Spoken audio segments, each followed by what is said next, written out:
Are you looking to sell your home, but you're not sure where to start, what the steps are? Maybe you're a first-time home seller and you have no idea where to start at. Well, let's talk about it in this video that starts right now.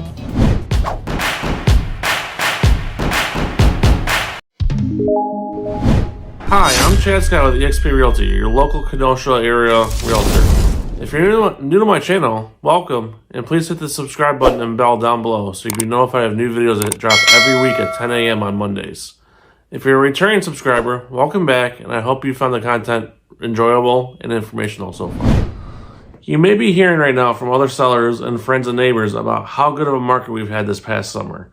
The summer of 2020 and 2021 have been super hot markets and really good for sellers. They've been selling for way over asking price and selling very quickly, sometimes even hours after hitting the market. Now you may be asking me right now, Chad, why do I need to hire you or any realtor to sell my house? I can do it myself. It's not that hard. It's pretty easy. And I would agree with you. In this market right now, selling by yourself really is not that hard. We have so many buyers looking for houses. It's pretty easy. However, I will do a video on this later on about the pros and cons of hiring a realtor to sell your house. But one of the biggest pros is that generally when you sell with a realtor, you net more money in your pocket with a sale, and you usually sell faster. Just real quick, one of the biggest pros of selling with a realtor is access to the MLS. When you're a buyer and you're looking to buy a house, one of the first things you do is you go to a realtor. Realtors look at the MLS for houses. For sale by owners are not listed all over the place. In Wisconsin now, for sale by owners are no longer listed on Zillow. So if you're trying to sell your house yourself, the biggest home search platform in the country, Zillow, in Wisconsin cannot list your home for sale. So keep that in mind when you're ready to list your house. Definitely hire a professional to help walk you through all the steps. So you may be asking, Chad, is now still a great time to sell?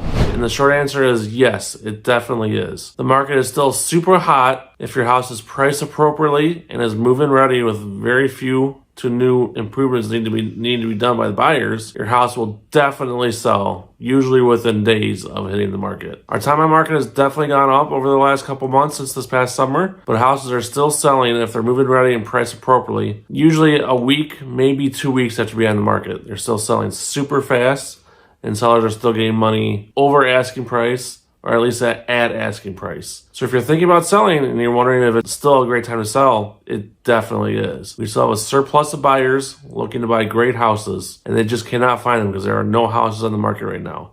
We're so low on inventory that we need more houses. So if you're thinking about selling, it's definitely still a great time to do that. You may even be getting postcards, sometimes daily, usually weekly, maybe only monthly, from other realtors saying, let me sell your house. I can sell your house for top dollar right now. Maybe even phone calls from realtors saying that they want to sell your house. That's because we're so low on inventory right now. We need more houses to sell. So if you're even considering selling and you have a plan of where you're going to go next, selling right now is definitely a great option for you. But before you sell, you need to answer yourself a couple questions first. Where am I going to live at next? Am I going to buy another house here in the area? Am I going to go back to renting? Am I going to live with friends and family? Am I going to move out of the area and buy a house somewhere else? You need to figure these questions out before you decide to list your house. Because once somebody's ready to buy it, you're almost kind of stuck and you have to sell and you got to figure out a place to live. If you're going to buy a house in the area, then you definitely should talk to a lender and find out from that lender if you need to sell your house first or not. If you need to sell your house first, it can be very hard sometimes to get your offer accepted on a new house when you have to sell your house first. Just the way things are right now, sellers don't have to accept a contingent offer because they have 3 other offers coming in. So they just wait for another offer without contingency on it. So if you don't have to sell your house, that's great. If you do have to sell your house though, you may want to consider some alternative arrangements. There's things that you can do in the contract like post-occupancy after your house sells. You stay in the house after it closes and you pay rent back to the new buyers. You can stay with friends and family for a week or 2, maybe up to a month until you find your next house and you buy that one. If you're moving out of the area, then you talk to a realtor in that area and hopefully you find a house in that area and you just kind of align closing so that they close here first and you close there next. So you just go from one house to the next house. But the first thing you should do before you go to buy a house and even start looking at houses is decide what you're going to do next. Are you going to stay in the area? Are you going to move somewhere else? What are your living arrangements going to be next? That's definitely a question you need to ask yourself before you put your house on the market. So you've decided what you're going to do next. You know, once your house sells, you know where you're going to go. You got that all figured out with your realtor and your lender. So you're ready to put the house on the market. So what do? We'll start getting the house ready. Start repairing any dings or scratches in the walls, loose railings you may have, maybe replacing floor tiles, stuff like that. If you can, try and paint your rooms neutral color. People still like whites or grays. Those are still kind of neutral colors. That's what people look for when they're buying a house. Try and paint all your rooms a lighter color so that they feel bigger and more open that way. When you paint them a darker color, they just feel more closed and a little more cramped. It kind of puts off buyers. Go through your house, try to repair anything that you know is broken already.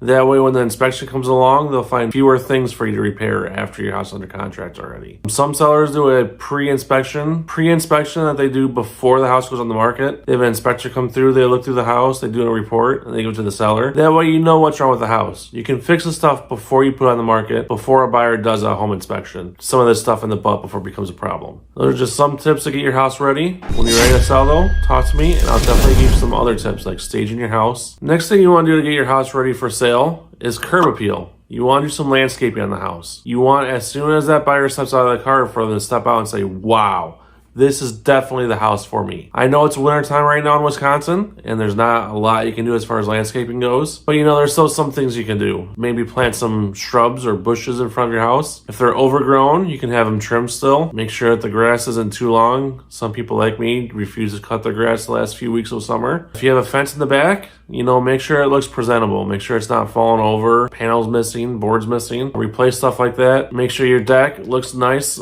and presentable. Maybe it needs to be repainted or restained. We still have a couple weeks here where you can still do that before it gets too cold. Just kind of go through the outside. Look at it through a buyer's eyes. If you were a buyer looking at your house, what would you say? What would you expect it to look like? What do you want it to look like? That's the kind of stuff that you're going to want to make a mental checklist and say, I have to go back and I have to fix this. The gutter that's hanging off the side of my house, I should probably fix that because a buyer's going to see that and it's going to put them off. I know it's winter time. There's not a lot we can do, but there is still some stuff we can do to spruce up the curb appeal of our house. Next on your list for getting the house ready for sale is you want to declutter the house. Make sure your kitchen counters are clean, bare of things. You can have your coffee maker and stuff like that on the counter, obviously. But we don't want to be piling the mail and other stuff on the counters. We want to make sure the bathroom counters are clean and clear of stuff. Put the toothbrushes away, curling irons away, stuff like that. You want to declutter the house and make it look as presentable as possible. Remember, we're going to have buyers walking through the house. We want them to be able to imagine them living in this house. When it's full of your stuff and clutter all over the place, it's hard for them to imagine their stuff in that house. So you want to try and keep it as tidy and as clutter-free as possible so that the buyers walking through the house can say, I can imagine my TV being right there. I can imagine my coffee pot being on this part of the counter instead of where you have it on this part of the counter. Buyers like to imagine where their stuff's going to go in this house. So you want to try and keep it as tidy as you possibly can for showings. A really great idea when you're decluttering the house and starting to put stuff away, start packing while you're doing this. Buy some packing boxes, start putting stuff in boxes, put those boxes in the garage, the attic, someplace that's easily accessible for you. Buyers like seeing boxes. They like seeing that sellers are putting stuff in boxes because that means that the buyers are serious about selling, that they're going to sell, and they're willing to negotiate. It shows the buyer that this seller is ready to move. They have half their house packed away already. They're not going to mess around. If I submit a strong offer, odds are that they'll probably take it. So you want to give the buyers little cues throughout your house that you're ready to sell. That's why you have all these packing boxes around. So you've done all the things that I've outlined in this video so far. You prepared your house for sale. You've allowed showings. You've hired me as your realtor to get your house sold fast and quick. And now you've got an offer. Maybe 2 or 3, or maybe even 5 offers on the table right now. So what do you do next? Well, you go over the offers with your realtor. Your realtor will sit down with you. They'll go over the offers, the differences. They'll explain the pros and cons of each offer to you. They'll say offer A is this type of financing. Offer B is this type of financing. Offer A has this condition in it. Offer B does not. Your realtor works for you. They will make a recommendation of what they think you should choose, but ultimately, of course, the choice is up to you. So definitely listen to your realtor, but always go with your gut. If your gut says something other than what your realtor is saying, go with your gut. In my experience, your gut almost never steers you wrong. You and your realtor have sat down and you've talked about the offers and you've chosen an offer. Congratulations, you're now under contract to sell your house. What happens next? Now you're in something what they call escrow. This is where you're basically waiting for the loan to be ready so that the buyers can buy your house. So what do you do during this time? Well, obviously you pack up your house. You hire movers for closing day so that they can move your house out, or, get a bunch of friends together to help you move out of your house. You prepare for the inspection that the buyers are probably going to do, and the appraisal. The inspection will typically take 2 to 3 hours depending on the size of your house. Usually sellers are not there for that. I recommend sellers not be there for that. It's really kind of boring, and it's kind of awkward just having somebody walk around your house and check everything. Open and close all your windows, check all your outlets, turn on your water, your dishwasher, your oven, everything else. And then there's the appraisal. So if it's a conventional loan, the appraisal is super simple. The guy from the bank just comes in, they kind of look around a little bit, they'll take some notes, and they will say yes or no as to whether or not the value of the house, yes or no as to whether or not the purchase price is what the house is worth. Hopefully they say yes. If the house was priced right, they should definitely say yes. And then you're good to go. Government loans, FHA and VA loans, are a little bit different. That appraiser will come into the house. They actually look at some stuff. So they look for safety issues usually. They look around, they look for chipped and peeling paint that has to be scraped and repainted if they find any of that. They look for things like loose railings, no railings on stairs. Peek their head in the attic and make sure that there's enough insulation up there in the attic. They're more concerned about safety issues. They'll check for CO2 detectors and smoke detectors in the house on every level. If they find anything that's deficient, you have to fix that as the seller before you can close on the house for an FHA or VA loan. So the last step in selling your house is signing day.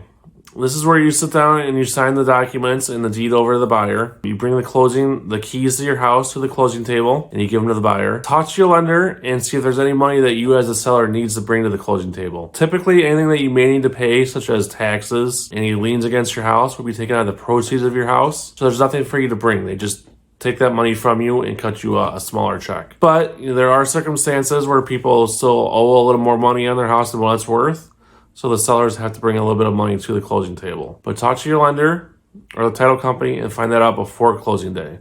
As the seller, you can close a day or two early, even up to a week early. Say the buyers are signing on a Thursday and you have to work that Thursday. Then you can come in that Tuesday or Wednesday and sign beforehand. As a seller, like I said, the packet is not very big. It should only take you 10, 15 minutes to sign. If you do pre-sign, you will not get your check that day. You do not get your money until the seller signs and the loan is funded. So just keep that in mind if you decide to pre-sign. Pre-sign happens all the time for sellers just because it's more convenient for them. They can just go in there at their convenience and sign the docs real quick and be done with it.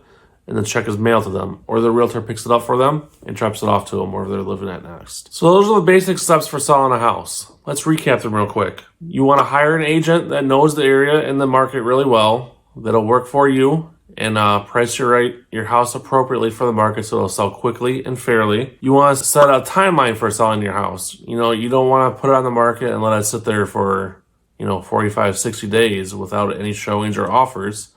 Because then to buyers, your house looks old, like there's something wrong with it. Well, why isn't this house selling in this market? It should definitely have sold by now. There's definitely something wrong with it. So you want to set realistic expectations. You want to set, we'll put it on the market for, let's say, 3 months. And if it doesn't sell by then, we're going to take it off the market and we'll try something different. Maybe lower the price, maybe do some upgrades. Speaking of upgrades, definitely upgrade your house a little bit. You want to make it presentable to buyers. You want to make it attractive to buyers. You want to make it look beautiful. Definitely lighter color paints in the rooms like I mentioned before. But don't waste money on upgrades. Some sellers I've had, they're like, oh, well, I'll take out all the cabinets. I will replace all the counters. Whoa. We don't need to spend all that money. You want to make some money off the sale, obviously. So, maybe just paint the cabinets if they're a color that most buyers don't like. Just a simple coat of white paint on cabinets goes a really long ways. It makes them look really nice.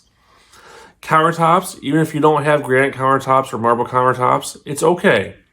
Most buyers, as long as the countertops are in decent condition, there's not burn holes or holes all over them, they're not falling apart, buyers are okay with that. It doesn't have to be the top of the line stuff, but you definitely want to upgrade some stuff, especially paint. Paint is what goes the furthest in the house.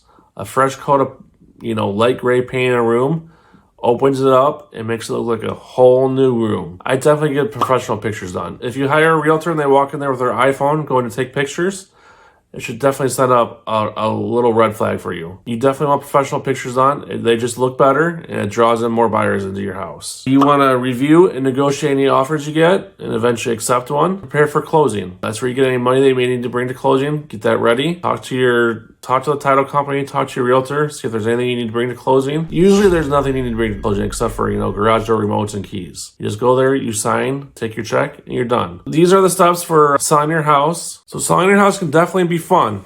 It can be an interesting experience. It doesn't have to be painful. You don't have to stress over it.